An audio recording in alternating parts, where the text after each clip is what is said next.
been building to this point. It's finally here. He's done everything he needed to do to get the crowd going. That was Nonny we heard from before, singing Red Army, a really famous Bournemouth fan. No better way to stir up this crowd. Kano and Noddy. We are indeed. What a combination. In seaside land. Joshua Boazzi at ringside. The Olympians are piling up all over the venue. Big Mo again. Gentlemen, this championship main event is proudly brought to you by Boxer, live on Sky Sports, in association with our official partners, K4 Global, Bet365, Everlast, Village Hotels, and Wow Hydrate. Our judges when the action begins. From the United Kingdom, Mark Lyson. From Switzerland, Guido Cavalieri. From France, Vincent Dupas. And our supervisor in charge from the UK, Mr. Charles Giles. So, Bournemouth, I need you all from the rafters to ringside. And those of you tuning in around the world to get up out of your seats, raise your drinks high and get wild.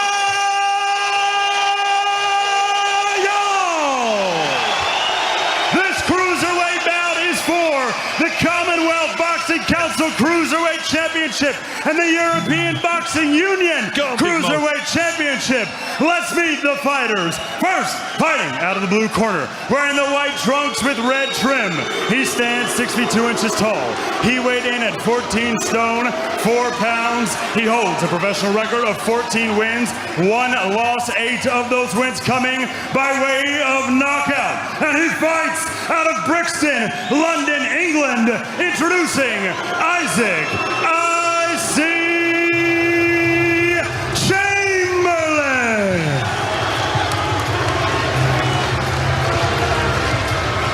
And his opponent, fighting out of the red corner, wearing the black and gold trunks.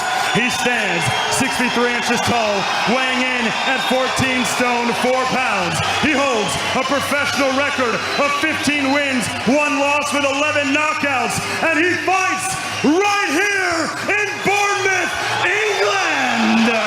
Introducing the reigning, defending Commonwealth and European Cruiserweight Champion. He is the gentleman, Chris Billam-Smith.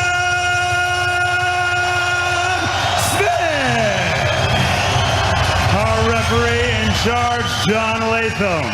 So Big Mo there with the introduction, the crowd with the welcome, and the man who's going to be guiding us through this, our commentary lead for this evening, who's done a brilliant job all week and will tonight. Darren Rees. Darren, enjoy it, my son, because this is a special, special night. Steve, thank you very, very much, and good evening, everybody. Only 3 people left in the ring, the referee and the 2 fighters. They look raring to go. Well, we are raring to go. I haven't been this excited for a fight in a very, very long time. There goes the first bell. Both fighters come to the centre of the ring. Billam-Smith popping the jab out. Chamberlain comes back with his own jab. Billam-Smith comes back with a jab cross. Chamberlain comes back with a double jab and a right hand. Billam-Smith trying to push him onto the far right-hand side of the ring, onto the ropes. This has got going early. Both fighters in the centre of the ring, in the clinch, working inside. The referee, John Latham, is going to have to split them up if they don't start working. He splits them up. Fighters apart, Billam-Smith comes in. As he comes in, Isaac Chamberlain throws the jab. Steve Bunch, your thoughts so far? Thoughts so far is I'm not at all surprised they spent the first 30 seconds in a clinch getting to know each other. Isaac knew not to stay too far out because you let Billam-Smith dictate with that long jab. It's not just a long jab, it's a good long jab. This is warmed up. This is about where I thought round 4 might be, and we're only 1 minute and 10 seconds into the first round. You're not wrong there. Both fighters throwing good shots on the near left-hand side of the ring. Isaac Chamberlain got his back to the ropes. Billam-Smith throwing right hands upstairs, and they're both back in the clinch again. Referee has to split them up, and we're back to the action. Billam-Smith comes through with a double jab. Chamberlain dips down low, throws the jab to the body, and Billam-Smith grabs hold of him. Both fighters moving back towards the centre of the ring. The Bournemouth crowd are in full voice as they've seen their homeboy Chris Billam-Smith defend those 2 titles. Chev, what are you thinking of this fight so far? It's quite close. You know, I thought Chris would have come out with a jab, but you know, Isaac's been successful with the jab, and I think. Oh, sorry, Chev. Chamberlain on the ropes. Billam-Smith letting jabs and right hooks go. All of a sudden, it looked like it was going to get interesting. Chamberlain comes back with a big left hook, and that must have hurt Billam-Smith. We know he's got a granite chin. He grabs hold of Chamberlain on the ropes. Into the last 45 seconds of round 1. Sorry, Chev, back to you. Yeah, as I was saying, Isaac's been quite successful with the straight shots, but Chris has been leading him a lot, so maybe he's, you know, that's the tactic to get him further down the road. Brilliant stuff. Both fighters in the far right-hand corner of the ring, leaning in. Billam-Smith got his head on Isaac Chamberlain's shoulder. Chamberlain throwing in right hooks as they tangle up. And they've split up again, and Billam-Smith throws a jab downstairs. Isaac Chamberlain throws a jab and a great big right hook into the last 10 seconds of the round. This has been a very close round, an all-action round here at the Bournemouth International Centre. Billam-Smith finishes it with a big right hand, and there goes the final bell of the first round. A hard round, Darren, a really hard round, a gruelling round. A hard round. I can't believe that was Billam-Smith's plan. I think that was Isaac's plan, and I think Isaac would have has got this idea. I'll show him how strong I am, Jeff. I'll show him I can't be bullied around. I'll show I can't just be put on the end of that jab. I would expect Billam-Smith, with Shane McGree in his corner, to do something different in this round. To just try and maybe move his feet, create a bit of space for the left and for the longer shots. Yeah, I think you might be right there because, you know, Chris, we know he likes to use the long shots, and he wasn't able to do that. So I think, yeah, that was a successful round for Isaac. Yeah, and also Chris has got no reason to test his strength against Isaac Chamberlain. Whereas Isaac Chamberlain, that was, in some ways, you know, that's a tight round. I'm not quite sure how you'd score it. Hard round, really hard round, grueling round. It was like round 4 or 5, as I said, Darren. It had that feel to it. Well, here we go. That is the bell to symbolise the start of round 2. Billam-Smith straight on the front foot, throws a jab, and the sweat bounces off Chamberlain's head and glimmers in the brightness of the lights. Both fighters tangled up. Again, Chamberlain holding on but throwing body shots. Referee John Latham tells Chamberlain to let go and to clean it up a little bit. As Billam-Smith throws the left hook, both standing off in the centre of the ring. As Chamberlain pops a jab out, just trying to find that range still. Billam-Smith lunges in with a jab, pushing Chamberlain onto the ropes on the right-hand side of the ring. It's all action again, Steve Bunce. It is all action again, and Chamberlain's trying some clever little moves. He's now trying to create a bit of space and bring out right uppercuts, bring up left hooks. We know Billam-Smith can be hurt, we know Billam-Smith can be wobbled, we know Billam-Smith can be pushed back. I'm still surprised that we're getting such quite a gruelling fight quite so soon here. And you know what, Darren, that might be simply because of what we've had all week and what we've had tonight. Fighters can lose their cool sometimes in the heat of an arena like this. On the left-hand side of the ring, Billam-Smith with his back on the ropes, and Chamberlain throws a big left hook. Billam-Smith throws a big left hook, and Chamberlain looked like he was in trouble for a second there. He still may be in trouble. He holds on, Billam-Smith trying to get his arms out so he can throw some more shots. The two are still tangled up as Billam-Smith pushes Chamberlain into the corner. Throws another big left hook. The Bournemouth crowd have raised the volume again. Billam-Smith with a right uppercut up the middle of the guard. Fighting on the inside. Now Billam-Smith with his back to the ropes as Chamberlain throws a big shot. Billam-Smith bites down on his gum shield and comes back with a 1-2 left hook. Chamberlain back with a right hand, right uppercut. This is toe-to-toe stuff. A right hook over the top from Chamberlain. Chev Clark, and these two going to run out of energy anytime soon. It's been toe-to-toe from the off. What an entertaining fight. Except it's 12 rounds, not 3 rounds. Another big right hand by Chris Billam-Smith. The crowd react to it well. Both fighters back into the centre of the ring. Billam-Smith is stood there with his elbows in tight with a high guard as Chamberlain drops that left hand and raises his left elbow. Billam-Smith throws the right hand lead uppercut followed by a right uppercut. Chamberlain back on the ropes on the far left hand side of the ring again. Billam-Smith looks like he's almost smelling blood as Chamberlain stumbles in. Billam-Smith hits him with a big right hand. The energy is through the roof, Steve Bunt. It is through the roof, and Isaac was definitely hurt then, definitely hurt. I think he still is. He looks to be holding on. Isaac close to us. Oh, the round ends. Let's get to the Commonwealth Games in the pool, and it's John Hunt. The final turn in the women's 4x100 metre freestyle relay in Australia are well clear. Emma McKeon bringing them home. There's a great battle though for silver between England and Freya Anderson, together with Canada's gold medal winner from earlier tonight, Maggie McNeil. Freya Anderson in the silver medal position at the moment. Australia touch for gold. Freya Anderson clinging on from Canada in second place. Maggie McNeil coming hard at Freya Anderson. Freya Anderson for England holds on for silver.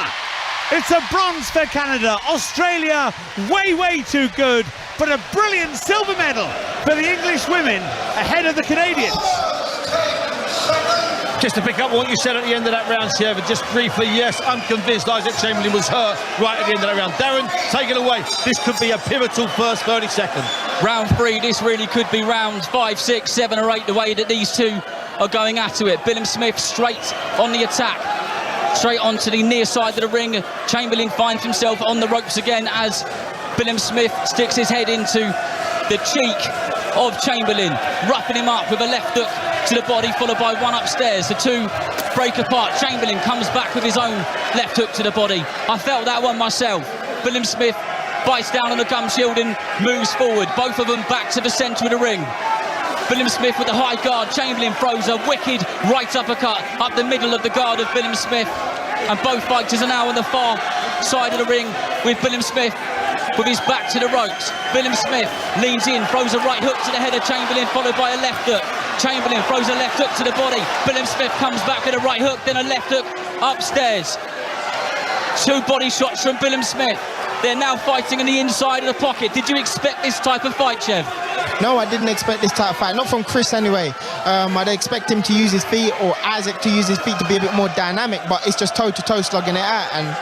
And it's good slugging it out, by the way. It's not wild, it's thoughtful, it's careful. You throw a little left hook under my elbow, and I'll throw a short right back at you over your guard. This is quality stuff. Beautiful shots by Chris Billam-Smith as you hear the crowd react. A left hook on the far left-hand side of the ring. Billam-Smith hit him with a right hook, followed by a left hook, and he's just hit him again with a big left hook and another right hook. Winds a big right uppercut into under the elbow of Isaac Chamberlain. Chamberlain leaning in. As he does, he drops his left down and gets hit with the right hook. Billam-Smith, left hook to the body, right uppercut. 1 minute, 10 seconds left of round number 3. Chev. For a tall guy, Chris Billam-Smith is really doing well on the inside. Really well. We said this was going to be a brawl, but we said it would be a disciplined brawl, and that's exactly what it's turning out to be, Bunsey. It is, and it's really weird because it's a really aggressive fight, but they're both boxing smart. I know that sounds like a contradiction in terms. It's a slugfest, but they're both picking their shots. Another contradiction in terms. It's been a delight so far, a delight. Back to the action. Both fighters on the far side of the ring, leaning in on each other as Billam-Smith tries to get out of the grip of Isaac Chamberlain and unleash some more shots. They have finally come apart. Chamberlain first in with a double jab. Billam-Smith lunges forward with a jab, and Chamberlain sticks his arm out to try and keep him at bay. Billam-Smith comes in, lunges in with a left hook on the near right-hand side of the ring and catches Chamberlain with it. Both fighters tangled up again as they work the inside on the body. Last few seconds of this round. Chamberlain back with a left hook and a right hook to the body. Billam-Smith throws a right hook of his own. There was a point there with about 30 seconds to go where Billam-Smith took a huge lungful of air in, Chev. But he's the man that's been in hard fights. He's the man that's been in hard 12-round and hard 10-round fights. If you think about it, really, Isaac hasn't. I know he went to 10 rounds all that time ago with Lawrence Okoli, but it wasn't it wasn't a grueling fight. After just 3 rounds, who has got the better chances as we go deep into a grueling fight from what you've seen so far?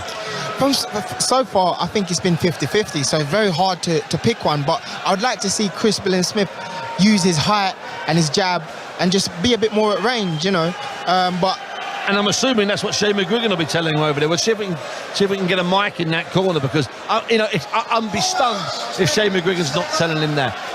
A war of attrition is dangerous against a fighter like Isaac Chamberlain, who's untested, and we don't know how deep his reservoir is. Come on! Back to the action. Both fighters to the centre of the ring. Billam-Smith moves forward with the double jab. Will the rounds that these fighters have had in the last 12 months play a part? Billam-Smith has boxed 32 rounds in the last 12 months, where Isaac Chamberlain has boxed 6 rounds since his fight with Luke Watkins in 2018. We'll only find out as the rounds go by. A little bit of a slower start here. Both fighters become tangled up again as the crowd cheer on their man, Billam-Smith. Chamberlain throws a double jab. Billam-Smith comes forward with a double jab, tries to push Chamberlain to the far left-hand side of the ring. Has success with it. Billam-Smith standing there with a tall guard. Chamberlain just popping the jab out with no power, just trying to set up the right hand by the looks of it. Billam-Smith almost stalking him around the ring. Chamberlain voluntarily on the back foot as he moves backwards, just popping his own jab out to the head of Billam-Smith, followed by a right hook to the body. A massive change of pace in this round, Darren. Both of them thinking a little bit more, being a little bit more cautious. It's not because either one of them has any fear of the other, but I think there's been a realisation after 9 relentless minutes. The boys, we've still got a lot of rounds to go here, so they both slowed it down in this round, both picking their punches with a little bit more caution, and I'm going to add a little bit more sense.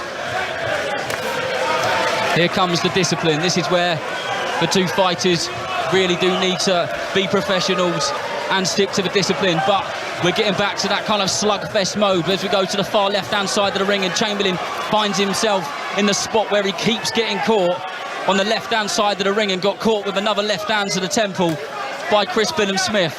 But Chamberlain is digging in deep here. He just threw a nice left hook to the body, followed by a right uppercut, and finished it with a straight right. Just threw another straight right and went straight through the guard of Billam-Smith. Billam-Smith puts his hand out and follows it up with a big right hook, which hit the left cheekbone of Isaac Chamberlain. Both of them leaning in. Billam-Smith dips down on his left leg and throws a left hook to the body. Oh, a big left hook from Billam-Smith there. Is the body work what Billam-Smith needs to work on, Chev? Yeah, slow him down a bit. I think Isaac's gone ahead in this round a little bit. He's picking the jab. He's been a little bit more precise. Yeah, slow him down and then catch him up. So we've got 30-odd seconds to go in this round. We've seen it once or twice in this round where Billam-Smith just picked it up. The crowd haven't sat down. The top seats, the cheap seats, let's call them that, they're still loving it. A ringside here, every time there's a good shot, the crowd are standing.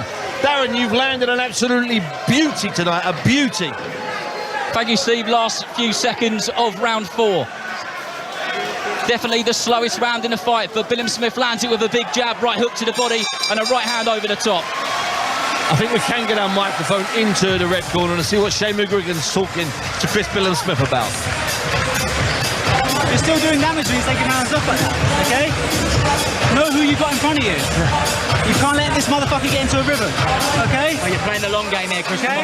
Apologies for the language, it's boxing and it's motivational stuff, but a very good sensible stuff there from Shane McGuigan, and it is sensible.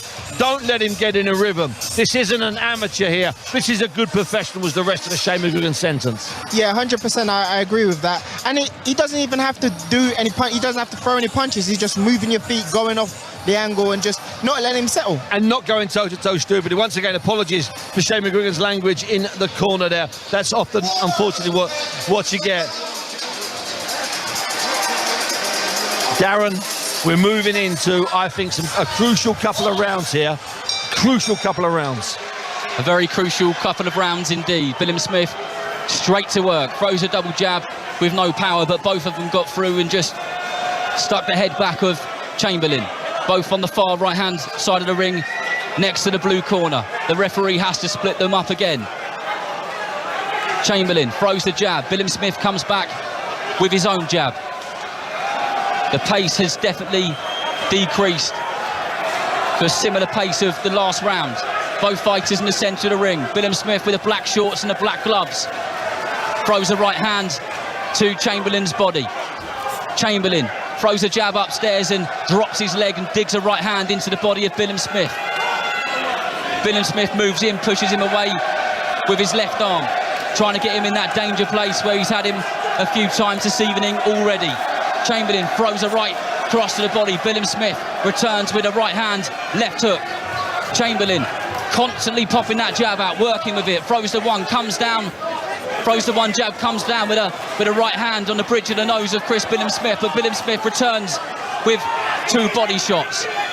Chamberlain's jabs have worked an absolute treat, and when he's dropped in the right hand and then whipped in a couple of short left hooks to the body, they've worked a treat. It's become slightly attritional now. And they're both teeing off with that extra bit of space. Halfway through round number 5. Billam-Smith now in the near left corner to us as he throws a jab out and just catches the face of Chamberlain. Chamberlain walks forward, gets caught with a right uppercut, slightly on the way in, but returns with his own right hook. Both fighters tangled up again in the centre of the ring. Not a lot of work going on there, but then Billam-Smith hits him with a right hook and the 2 fighters break up. Chamberlain walks forward with a jab and gets caught with a right uppercut. Billam-Smith with a jab and a big right hand over the top, followed by a left hook to the head, 2 hooks to the body. The Bournemouth crowd increased the volume once again, trying to encourage the homeboy Billam-Smith to do some more work. Chamberlain throws the right hand lightly and whips in the left hook. Last 40 seconds of round number 5. Oh, a massive right hand by Billam-Smith. Didn't seem to move Chamberlain though. And another great big right hand by Billam-Smith, followed by a left hook to the body. Jab, right hook to the body by Billam-Smith. It's just swinging both ways. I was going to say at the start of this round, I didn't like the look of Isaac Chamberlain. I'm going to say there were 18 seconds left. I don't like the look of Chris Billam-Smith, even though he might have run the round. That's boxing for you. That's high drama for you. These 2 are putting their heart and soul into it. The last few seconds of this round, leaning in on each other. Billam-Smith throws a lead uppercut, followed by a right hand. There goes the bell. Steve Bunt. Billam-Smith can look tired sometimes and ragged when he's not, because he's still got 7 rounds in him or 6 rounds in him, and we know that because we've seen him. But right now, the pair of these guys look like they've just finished the 11th round of a fight. Yeah, they went so hard in the first 3, 4, and it's kind of caught up with them now. But I think we're actually seeing some very good bits of boxing now. It's slowed down, they're picking their shots a bit better. And, you know, I think in the last round, Chris, he went for the harder, like, pop shots, where Isaac was still throwing them combination. But at the end, Chris came back and was throwing combination. So we're through 5 rounds now. If you had to separate them, could you separate them? Not in this moment. I think it's still very close. It's still a tight fight. I'm on your side. I'd be amazed if anyone's got this any other way than 3-2. I really mean that. Into the 6th round here at the Bournemouth International Centre. Billam-Smith was the first person out of his corner. Chamberlain out second. Billam-Smith throwing the jab. Chamberlain returns with the jab. Both of them covered in sweat. That ring must be absolutely scorching. It is high temperatures in here tonight. Things have really been heating up as this fight goes by. Chamberlain throws a jab, followed by a right hook upstairs and then one down to the body. Both fighters now on the far side of the ring. Billam-Smith with his back to the ropes, but comes back with a jab, followed by 2 hooks. In the clinch in here, what they've done here, and they did a bit of this in the previous round, is there's no attempt to work in the clinches. In the first 3 rounds, they were working relentlessly when they were close. That's, they were setting an incredible pace, even though their shoulders were on each other. What they're doing here is they're far more comfortable just holding, taking 5 seconds, having a little feel, see if there's something they can do. It's become, and I'm going to use the word again, not for the last time, I assure you, attritional. Both fighters on the far right-hand corner of the ring. Chamberlain leaning in with Billam-Smith with his back to the ropes. The referee breaks him up again. Billam-Smith throws a right hand, and Isaac Chamberlain throws a very tired-looking left hook as he tangles up with Chris Billam-Smith again and pushes him off. Chamberlain threw a double jab, nice and light, followed it up with a big right hand, followed it up with a left hook to the body. Billam-Smith slipping the jab of Chamberlain. Comes back with his own jab cross, dips down, throws a left hook to the body of Isaac Chamberlain. Chev, over to you.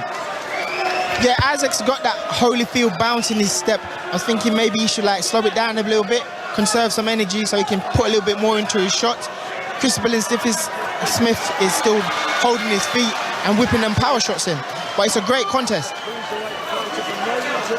Both fighters back, fighting inside the pocket. Billam-Smith and Chamberlain have heads rubbing as they throw shots into each other's bodies and to each other's heads.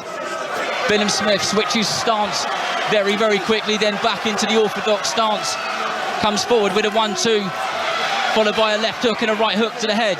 Both fighters inside the pocket again as we go into the last 25 seconds of the round. What we've seen here in this round is Billam-Smith clearly believing, in my opinion, that he's got more power, that he's got the ability to turn this fight around. Well, I'm not sure that either of them has more power than the other. I think they could both finish this fight with a couple of clean shots. He's just starting to mark up, I see, Isaac Chamberlain underneath his left eye. Just took the words out of my mouth. Chamberlain with a right hook followed by a left hook to the body, still digging in. They barely look at each other at that bell when they walk back. John Pegg's up in the corner with Isaac Chamberlain, the veteran Birmingham trainer with the end swelled, a little piece of metal, moving that bruising around. I'm not saying there'll be any panic in these corners, but both sets of corners and both fighters will know this is a close fight, Chev, a tight fight. Yeah, and I'm expecting the corners to say, listen, go out there and do something to convince the judges that this round was yours. You know, take less shots, ride the shots a bit more, rather than sitting there and slugging it out. So, even though it's a beautiful fight. So win a round with maybe less punches, but make them cleaner, more slightly eye-catching, like the Cubans do. Exactly. Throw shots that everyone can see, then stand back so to make sure everyone has seen it. Because some of the inside work, as glorious as it is and as entertaining as it is, it's draining. But sometimes judges miss it. Come on, Darren, round 7.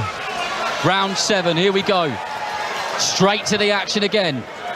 Both fighters look like they've been in a fight. And my goodness, have we got a fight on our hands here at the BIC. Billam-Smith wanders in. Feints with the right, follows it up with the jab. Chamberlain's eye is really starting to swell now, Steve. Yeah, I mean, there's been enough right hands going in on it. There's been enough clashes of heads going in. I'm amazed neither of these two have picked up a nasty cut over an eyebrow. Not that this fight would end on a cut, I can assure you of that. It would have to be a vicious cut to stop it. It's been brilliant from the first bell. It's been really hard. It's been everything we expected a 50-50 domestic fight would be with a homecoming attack. It's everything we wanted, everything we expected, and we're getting it, Darren. We spoke about it on the 5 Live Boxing podcast previewing this fight in the week. We said it'd be a 50-50 fight, and that's exactly what it has been. Both fighters fighting inside the pocket again. Just heads on heads. Both throwing shots into the body, tangling each other up. Both of them looking very tired on the far side of the ring. Chamberlain throws a left hook to the body. Billam-Smith returns with a right uppercut, followed by a left hook to the body. Into the last half of round 7. Chamberlain throws a big right hand and a left hook. The right hand just about caught Billam-Smith, but the left hook missed wildly. Billam-Smith starting to up the body work a little bit. 2 or 3 hooks down to the body there. Chamberlain rolls underneath one of Billam-Smith's right hooks. Both sides. Chev, what of... We're looking, Darren. We're just discussing the swelling above and below the eye, the left eye. The left eye of Isaac. And we're wondering if that's more than just a bit of swelling, if that's maybe something that's been damaged, orbital, maybe to orbital damage. It starts on the cheek, goes above the eye. Oh my goodness, Chris Billam-Smith almost looked in trouble there as he rested on the ropes and got caught with a couple of big shots. But As always, he marches forward. Chamberlain comes through with a right hook to the body, right uppercut, followed up with a right hook upstairs to the head. The referee splits them up again. Billam-Smith moves forward, throws a jab, drops down and goes to throw a right hand to the body, but doesn't throw it. Billam-Smith finds himself back on the ropes again in the last 25 seconds of round number 7. You're listening to 5 Live Sports Extra with myself, Darren Rees, Steve Bunce and Chev Clark. Billam-Smith throws a jab. Chamberlain is working that right hand with a right hook to the body, right uppercut, and it seems to be successful for him. Billam-Smith, 1-2, left hook, right uppercut at the end of round 7 here. Let's leave here and let's get back to the swimming pool at the Commonwealth Games and an update from John Hunt. The final leg of the men's 4x100 metre freestyle relay, Australia and their Olympic champion Kyle Chalmers leads narrowly from England's Olympic champion Tom Dean, who's trying to chase him down in second. Canada a close third. The final turn, Karen Pickering watching on. This is a superb leg from Tom Dean. He's had to work hard to get back on terms. Kyle Chalmers, though, of course, supreme over the sprint events. He hasn't looked at his best. Can he be shaky? 20 metres to go. Australia lead by a metre. England in second place. Tom Dean trying so hard, but he can't quite get there. The silver medal will be for England, not gold. Gold goes to Australia. England with another silver medal tonight, and Canada have the bronze. John Hunt, they're back in Birmingham, and he will be back tomorrow. It's the Commonwealth Games Day in next Sunday. Here we go, back to the action at the Windsor Hall, Bournemouth International Centre. Both fighters straight back to action, and where they left off, leaning in on each other, throwing shots inside the pocket. They've just come away from each other just a little bit to work that jab. Chamberlain pops a jab out. That left eye is really starting to look quite bad. Billam-Smith leans in, throws a left hook to the head of Chamberlain. Chamberlain comes back, almost throws the right hand, but gets stopped in his tracks. Billam-Smith with his back to the ropes and throws a right uppercut to the body of Chamberlain. Both fighters tangled up again. Buncey, what has either fighter got to do to turn this fight round and make sure that they get the win? My gut feeling is this fight's going to continue like it is at the moment, but Chev's right all along. The fighter that just creates that bit of space and throws something slightly more eye-catching, because maybe you don't have to entertain the people up in the cheap seats, you just have to entertain 3 men and women at ringside who are sitting in judgment, not just on this fight, but on the rest of your career. Nice clean punches, few rounds like that, you can create a bit of a lead. Both fighters looking exceptionally tired at the moment, but still putting their heart and soul into it. Billam-Smith threw a left hook, right hand, followed by a 1-2. Chamberlain marches forward and throws a jab on the near left-hand corner of the ring, as Billam-Smith holds his right hand tight to his face and throws a jab of his own. Chamberlain marching forward still, throws a jab, right hook to the body, right uppercut to the head. The right uppercut hit cleanly, but Billam-Smith bites down on the gum shield and just continues, follows up with a 1-2, right hook, followed by a right uppercut to the body into the final minute of the round number 8. Chamberlain now has his back to the ropes as Billam-Smith puts his energy into every shot which he throws. Chamberlain comes back with the right uppercut, didn't catch Billam-Smith though. Chamberlain bouncing on his toes to show that he's still got the energy, he's still in the fight, and he shows that by throwing a big right hand, and that caught Billam-Smith nicely on his cheekbone. I'm not quite sure, Darren, how many more rounds Isaac Chamberlain will be able to see anything that Billam-Smith throws from the right side. And I'm not quite sure he can see much of it now, and in fact I'm a little bit surprised Billam-Smith's not letting the right hand go all of the time. I'm also surprised that the referee hasn't been, the doctor hasn't been to see that light.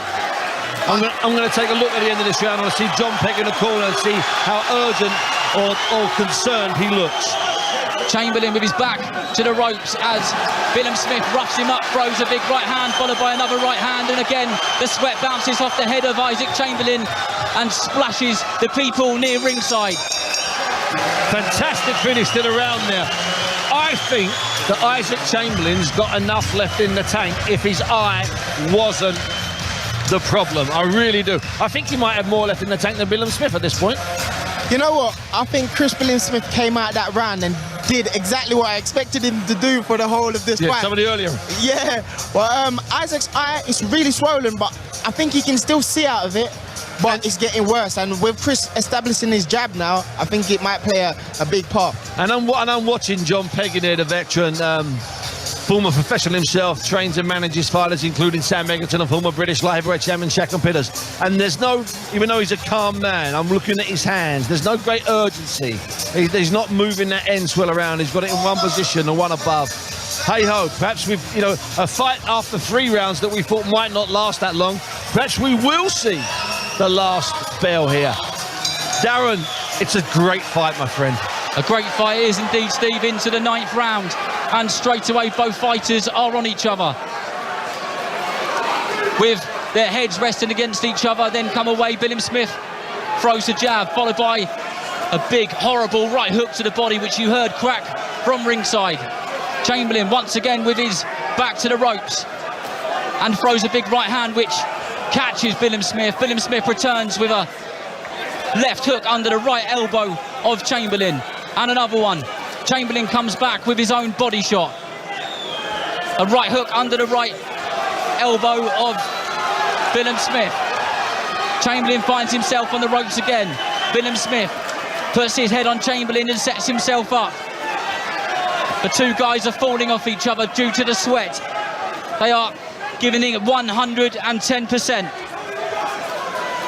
The referee has to split the fighters up again, back to the centre of the ring for the action to continue. 1 minute gone of round number 9. Still people are stood on their feet enjoying this fight in Bournemouth, a place where big time boxing hasn't been for a very, very long time.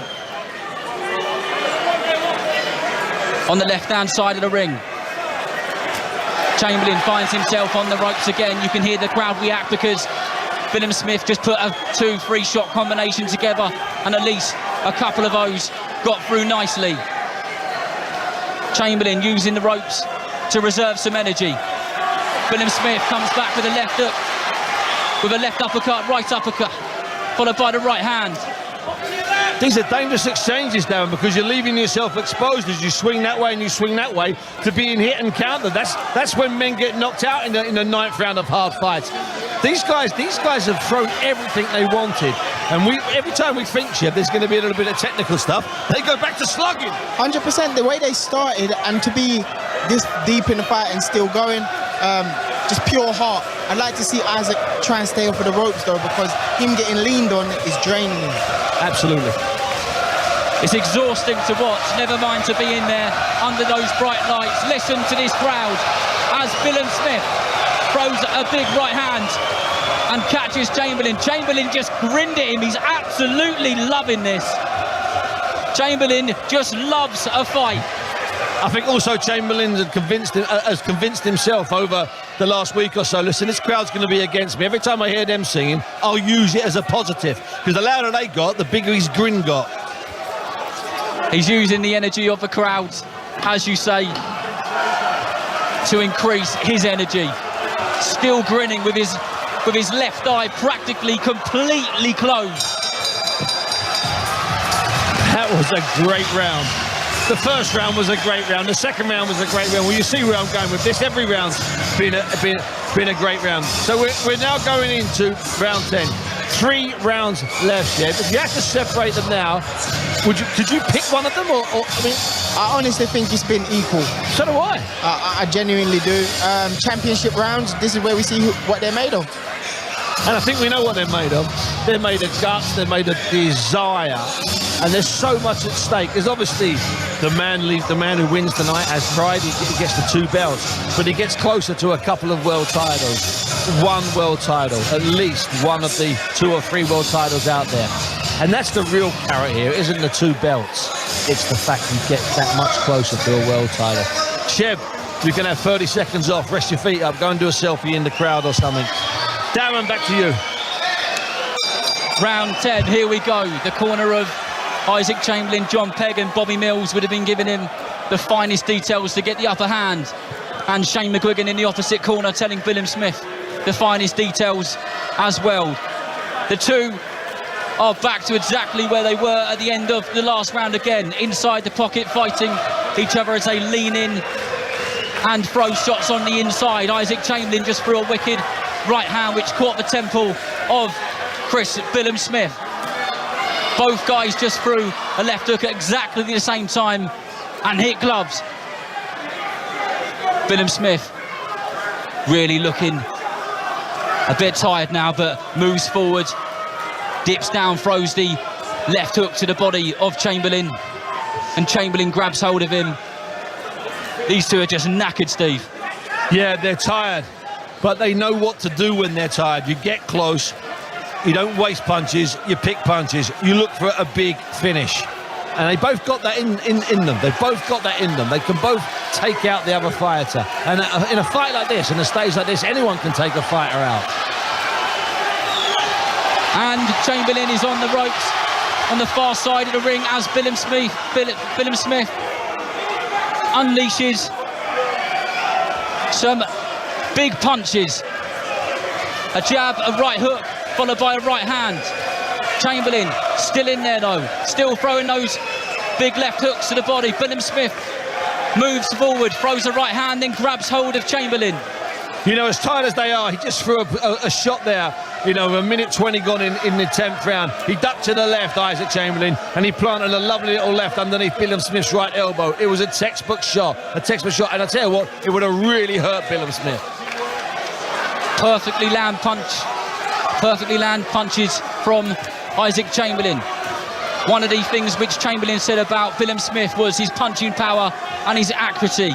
We've seen that tonight with non-stop hard shots, and he's hit Chamberlain a lot, and we can tell that by the left eye of him. The thing which Billam-Smith had said about Chamberlain was his hand speed and his punch variety. But talking about punch variety, Billam-Smith comes forward with a good combination himself, followed by another left hook and a right hook and a right hand. Chamberlain on the ropes gets hit with another big right hook. 25 seconds left of round number 10. Marching forward, Billam-Smith throws two right hooks and a right uppercut to the body. Chamberlain looks like he's holding on, but then pushes him off. Billam-Smith marching forward, throws a jab, pivots to right foot round. Last few seconds of this round as Chamberlain holds onto the arm of Chris Billam-Smith.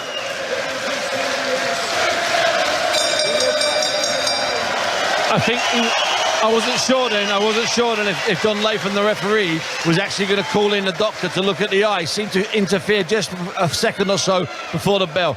I think when he got caught there over in that corner with those right hands, he couldn't see them coming. And he was a couple of left hooks and right hands from Billam-Smith, trapping Isaac Chamberlain in Billam-Smith's own corner.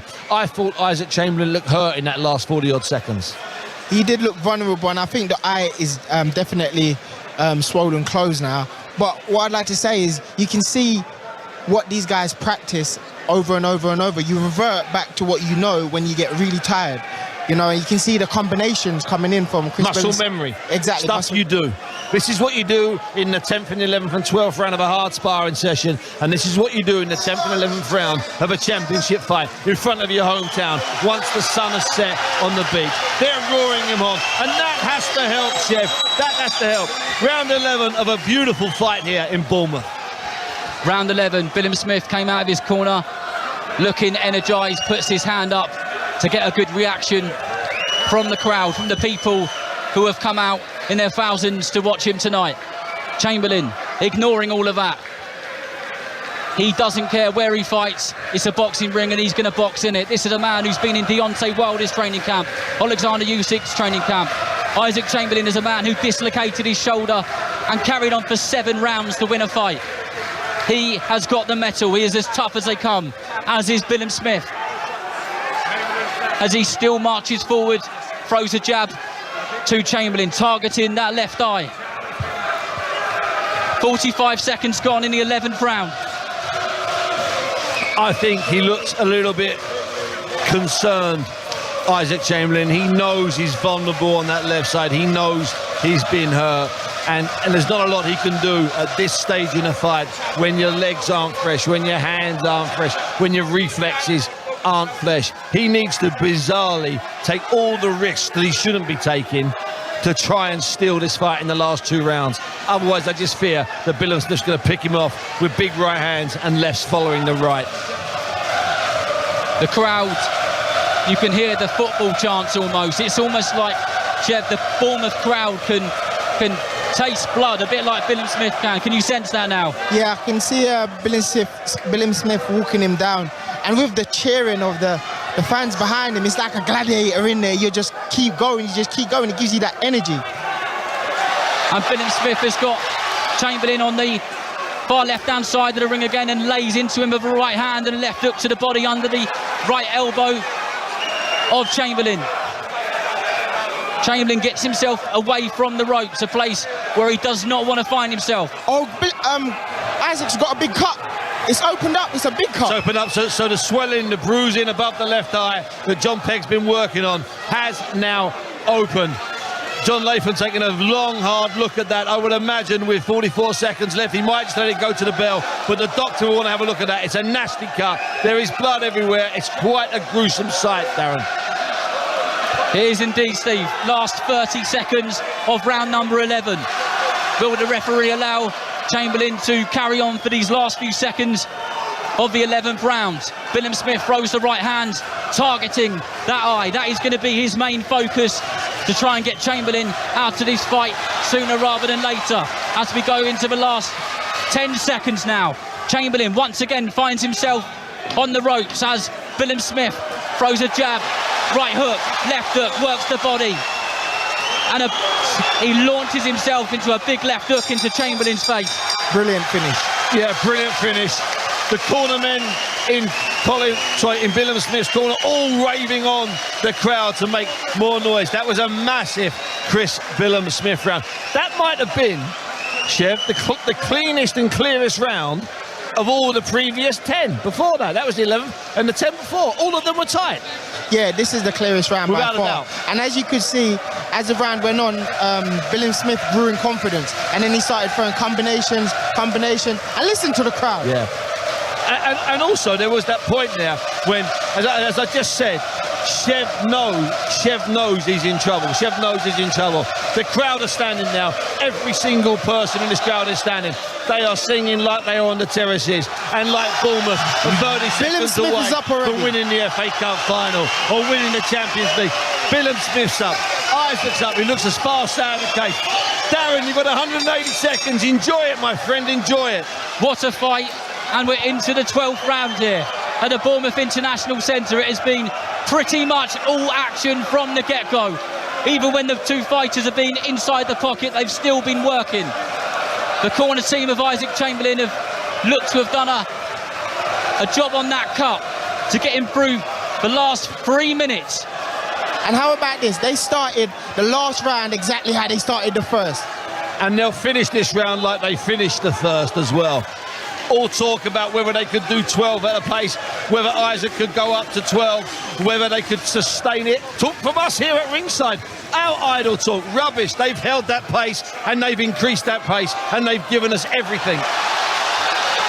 They've responded brilliantly to the crowd. The crowd is still on their feet, absolutely loving every single moment of this cruiserweight bout. Chamberlain still in the fight, throws a double jab and then whips in a right hook to the head of Billam-Smith and then a right hook to the body of Billam-Smith. Billam-Smith comes back with a jab and a right hook which hits the gloves of Chamberlain. Chamberlain somehow in this 12th round bouncing on his feet every so often. Both of these guys are complete warriors. Billam-Smith finds himself on the ropes but still comes back. Listen to that Bournemouth crowd. They are loving it just as much as we are. At this point in the fight, all bets are off. All bets are off. All senses of tactics are off. Just throw punches. Isaac knows that, although he is trying to protect that left eye, and that's understandable. Because I think that's not just bruised, not just bleeding. I think it hurts. It looks nasty, and I can't see how he could potentially see anything out of that eye. And Billam-Smith just whacked another big right hand into it. These are nasty shots, but Chamberlain still throwing bombs at Billam-Smith and throws a left hook there. and you can see Chamberlain protecting that left eye because Billam-Smith It's hurting him, isn't it? It's hurting. Which means it's probably not just a cut. It means there's probably some damage, Chef. Yes. There's blood on the face of Billam-Smith. I don't know if that's a new cut or if that's the blood from Isaac Chamberlain. Chamberlain with his back to the ropes again as Billam-Smith leans in and throws some big body shots. Chamberlain still comes back with a right uppercut and the left hook and another left hook from Chamberlain. Billam-Smith looking very tired but still throwing shots in the last 15 seconds here of the 12th and final round. Right hooks and left hooks from both fighters. The crowd are going bonkers. Oh, it's just a war. This is a complete and utter war. It's an out-and-out war. 10 Both seconds fighters are just throwing shots at each other. I've never seen anything like this. What a finish. If he'd have had 10 more seconds, Isaac, he might have finished that. That was simply sensational. A contender for round of the year, certainly contender for fight of the year. Chevron Clark next to us standing up. Darren, what a fight. What a sensational 36 minutes. These guys are unbelievable. Just to see what they've just done there, over 36 minutes.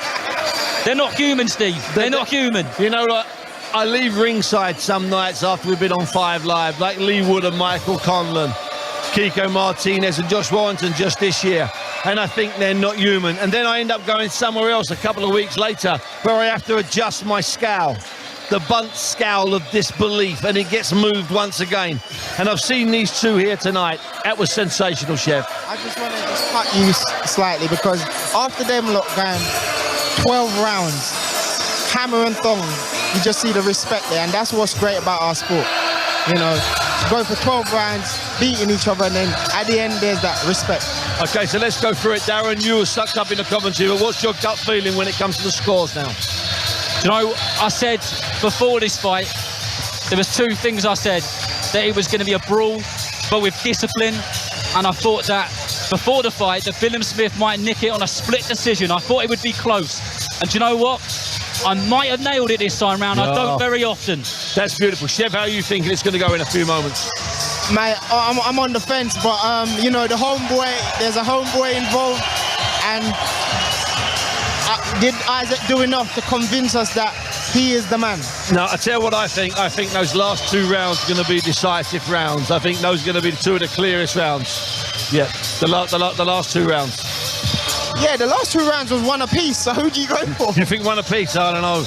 I think Isaac won the last 20 seconds. I'm not sure he won the first 2 minutes, 40 seconds. I'm going to give you a little insight. Sugar Ray Leonard used to do that, didn't he? He used to lose the whole fight, and then the last 30 win the seconds. last 10. Yeah. I tell you what, I love it. We're divided here at ringside. I think Billam-Smith's going to get it. I really do. And I tell you what, I'm going to be disappointed at if there's anything here like 7 and 8 rounds. Because that would be quite sensational and quite wrong. This has to be 2 rounds, 3 rounds either side, in my opinion. I make you right. Big Mo is loitering, and he is a big lad, by the way. This is one of those fights which nobody deserves to lose.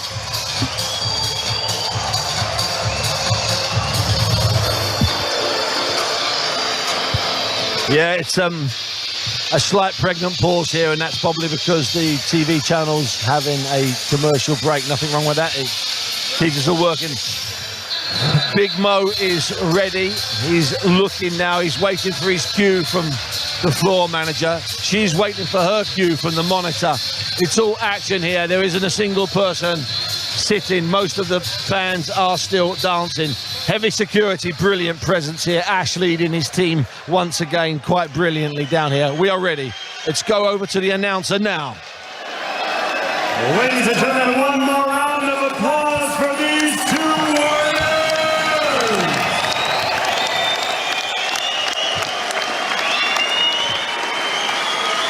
Ladies and gentlemen, after 12 full championship rounds, we go to the judges' scorecard for the official decision. All 3 judges scored that 117 to 111. Declaring your winner by unanimous decision. And still the Commonwealth Cruiserweight Champion and the European Cruiserweight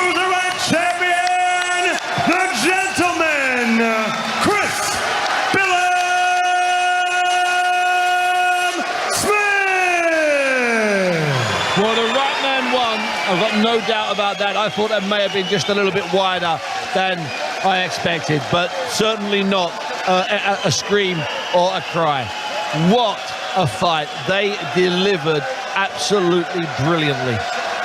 Chev, it was a pleasure sitting here. It was a pleasure covering that fight. It was a pleasure being witness to it. And as good as we might have thought it was going to be as we made our way down here today from different parts of the country, me from the Commonwealth Games and you from South London or over in Kent, I don't think either of us, and let's include you, Darren, could have expected it to be quite that good. We thought it would be good, but it just calling it a brawl didn't quite get it. It was better than that. As we said in those first couple of rounds when stuff was brilliant, they were in tight and it was brilliant work they were putting together. Excellent work by both fighters. I thought the scoring might have been a little bit closer personally. Yeah, I'm on your side. I'm with you. I think we all concur on that. And there's nothing wrong with that. The right man won. And I tell you what, I'm a big fan of three judges delivering the same score. I never have a big problem with that. But I know one thing. I'm not saying I'm an expert on Shane McGuigan in Chris Billam-Smith's corner, but I've seen him a lot over the years. And from about round 8 or 9 on, I was watching him in the corner, and I was watching him when he was down, on the ring canvas during the round. And they knew they had a fight on their hands. Not just a fight on their hands, they knew they had a tight fight on their hands. A very tight fight on their hands. Fraser Clark just crept in behind us. Big Fraser. Good to see a big Fraser. Well, you know what? There might be shouts and screams for a rematch. I don't think we'll see a rematch.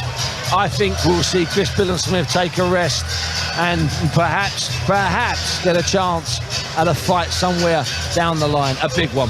And then that begs the question, where does Isaac go from now?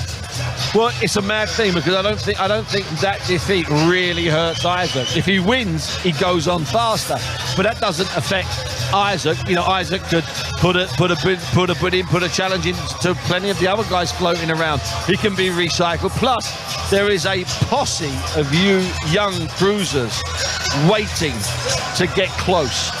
You're one of them. Vidal Riley's over there to our right. Both you and Vidal beat Chris Billam-Smith when you were amateurs in 2016, 2017, respectively. And so you guys have to come through at some time. And and Isaac could still be there. He's still relatively fresh. The one thing I do know is that when you have a 12-round brawl like that, nobody really loses. One man gets his hand raised and another man has a harder night sleeping. But how do you judge the loser of that in any way negatively? He did nothing wrong. He just got pipped over the last couple of rounds, in our opinion. Yeah, and that's the thing about our sport. It's an opinion-based sport. It's opinion-based. And as I always try and tell people, there's no real science in our sport. We know how old boxers are. We know how tall they are. We know if a fight finishes in 2 minutes 48 seconds. And just other than that, and maybe his chest size, we haven't really got a lot of other measurements. And I remember talking once to Carl Frampton when we were in the studio once, and the chest measurements came up and the reach came up, and he said, "You know what, Bunsey?" He said, in all the years, he said, I've been a pro, world champion defences, all of that, world title fights around the world. He said, no one's ever measured me. He said, no, I keep seeing my chest size, my reach. He said, no one's ever measured me. Who's guessing that? You know what? I'm gonna say the same thing because all these stats come up for me and nobody's ever measured me. It's the truth. Chris Billam-Smith's being interviewed in the ring. Jordan will grab hold of Chris Billam-Smith in a moment. He's poised at ringside, and it looks like, thankfully, Isaac Chamberlain's hanging around. So hopefully we'll get a word at some point with Isaac Chamberlain, whose white and red shorts are now pink and red. An awful lot of blood has come from that left eye, that wound to the left eye. A fight like that, Chev, and I mean this, I think both fighters need a good break afterwards, a really good break afterwards. Yeah, 100%. Let the body recover, let the mind recover most of all, and just reset and then set up your trajectory and go from there. It's as simple as that. We'll get a word in a moment. We'll get a word. I think Jordan's just calling over Chris Billam-Smith now. They're just giving Shane McGuigan's just giving Chris Billam-Smith a drink. and Shane's going to pull Chris Billam-Smith over. We're going to get him over, and then Jordan's going to do an interview up in the ring. He's tired, Chris Billam-Smith. Let's go over to you now, Jordan. Take it away. Chris, you have waited so long and worked so hard for this fight in your hometown. How are you feeling? It's just incredible. I mean, maybe if it was a 10-rounder, I'd probably cry right now. But what an incredible fight. And it just means the world to me. Thank you so much, everyone. Honestly, I love you all. Steve Bunce is calling it potentially one of the fights of the year. Talk us through it from your point of view. Yeah, I felt in control. He wasn't landing most of the time when he was throwing, but he looked in control when I was just giving him a step or a little bit off balance. But it was an incredible fight. A really good old-fashioned battle in the ring as well. Yeah, absolutely. You know, he's a warrior. I knew he was. Had him hurt in the first, second, a lot through the fight. Maybe become numb to my power a bit, hurt him to the body as well. And my variety was really good. What about this noise in this place? You took up boxing because you saw your friend Dean in the ring and the noise that he got when he left it. Nearly 4,000 people in your hometown all calling your name. Oh my God, what an incredible feeling. Dino, wherever you are, thank you, mate. My brother, thank you for getting me into this sport and letting me experience this. This is a once-in-a-lifetime opportunity, and I'm so grateful to every single person in here, including Isaac's fans. Could you hear him? Could you take it in while you were in there? Absolutely.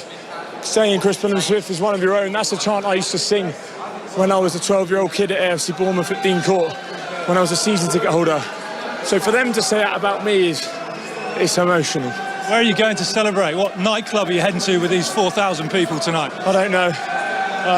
Halo's the after party. If I can make it there, then brilliant. If not, have an incredible night, and I want to thank you all. Dino, I can see you, but you're looking the other way, so thank you, mate. Absolute legend. Last one, Chris, the pressure. How have you dealt with that? It's got to have been different this time around. It was different, but it's a privilege, and I just embraced it, embraced every moment of it, and allowed it to carry me through. Chris, congratulations. Enjoy it. I appreciate your commentary. Jordan there speaking with a clearly exhausted Chris Billam-Smith. Still relieved and thankful, decent, honest.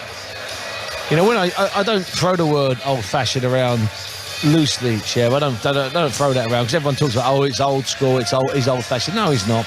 But I've got to tell you, if you took a picture of Chris Billam-Smith and used your filter on your phone to turn it black and white, I assure you he would look like one of Freddie Mills' sparring partners from 1947. He really would. He's just got that feel about him. He's got that look about him. He's got that kind of vibe, to use a modern expression. He really has. And he's a fighter. I'll tell you one thing. You underestimate him at your peril over the distance.